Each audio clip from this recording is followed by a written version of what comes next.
dice Juan, no llores. He aquí que el león de la tribu de Judá, la raíz de David, ha vencido para abrir el libro y desatar sus 7 sellos. Nos llama la atención la conexión que hay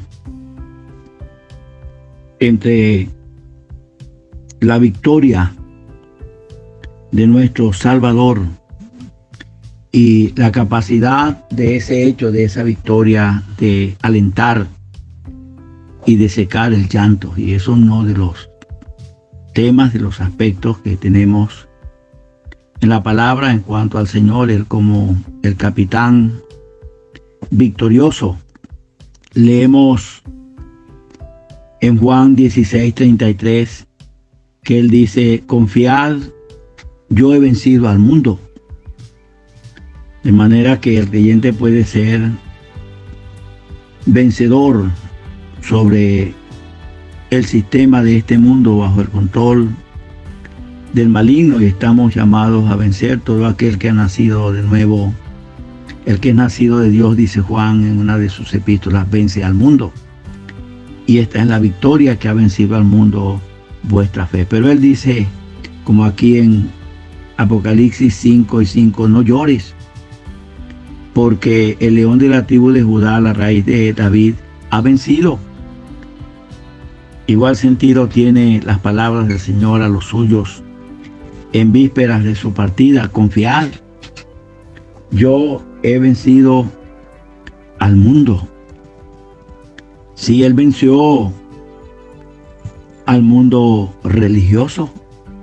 Recordemos cuántas veces los fariseos, los saduceos, iban a probarle, a tentarle más bien, a ponerle celadas con argumentaciones para hacerle caer en algún error.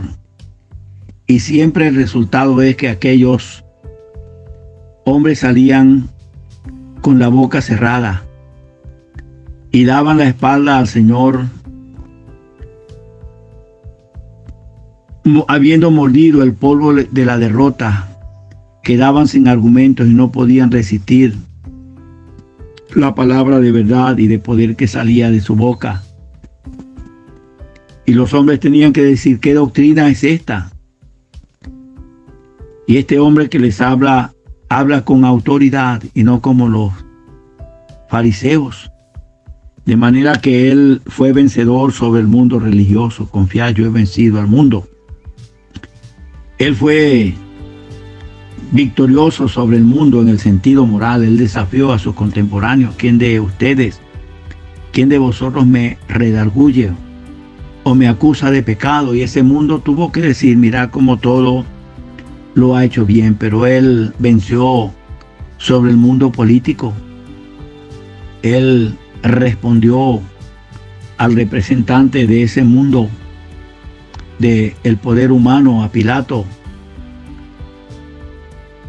Trató con él como uno que tenía el control, de manera que Pilato estaba atemorizado y temblando por reconocer la dignidad, la sobriedad y el control de aquel que pronto iba a ser puesto a la muerte tormentosa de la cruz. Y allí estaba Él en su serenidad, en su control. Él venció al mundo. Y saberlo, hermanos, como cantamos, que nuestro capitán es ya vencedor, debe ser un aliento para nosotros. Pensamos en Goliat aterrorizando a las huestes de Israel. Y esto duró hasta cuando David venció al gigante.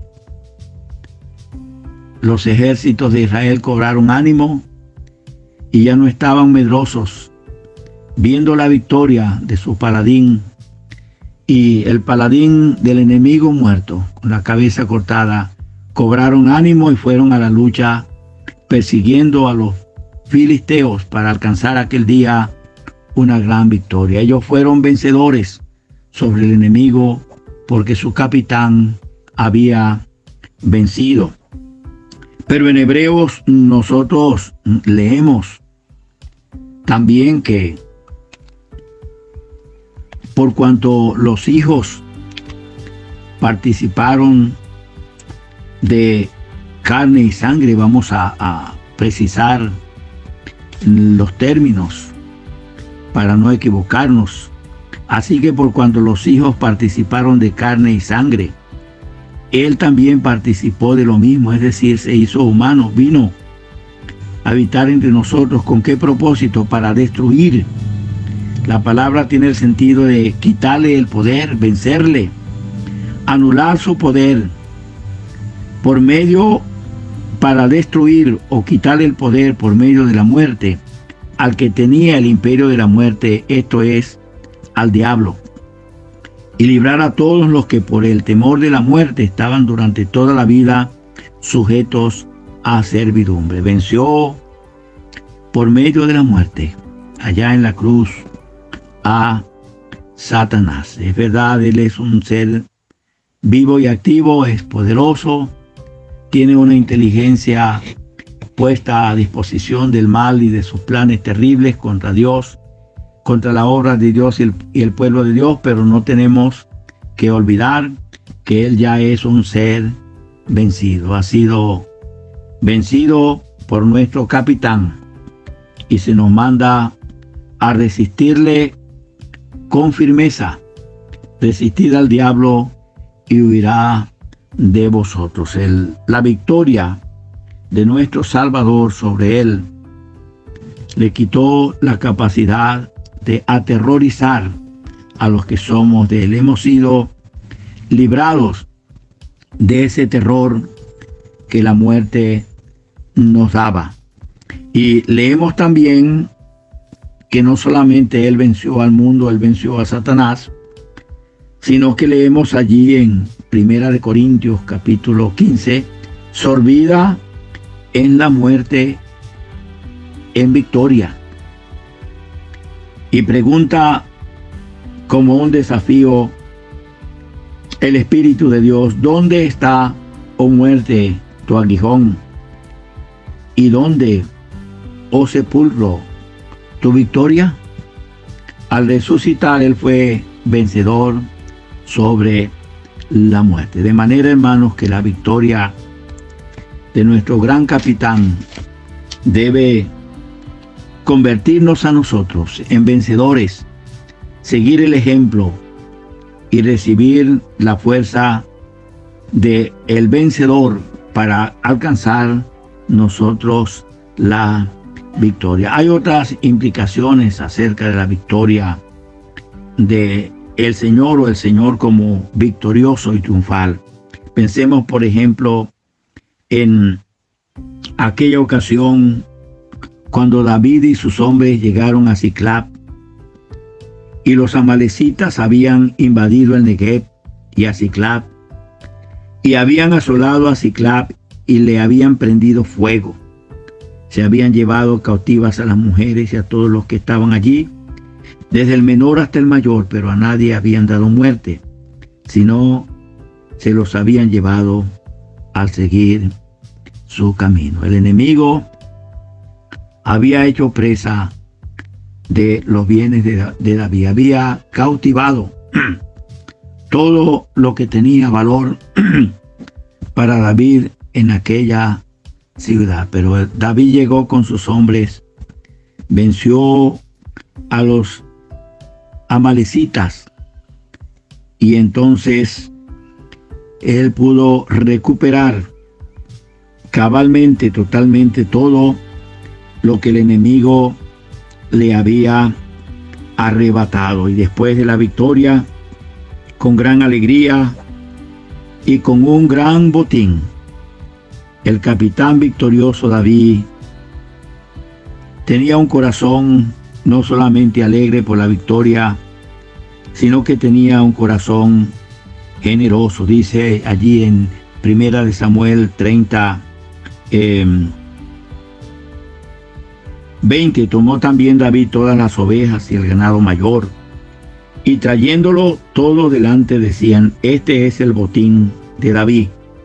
Y vino David a los 200 hombres que habían quedado cansados, y no habían podido seguir a David, a los cuales habían hecho quedar en el torrente de Besor, y ellos salieron a recibir a David y al pueblo que con él estaba.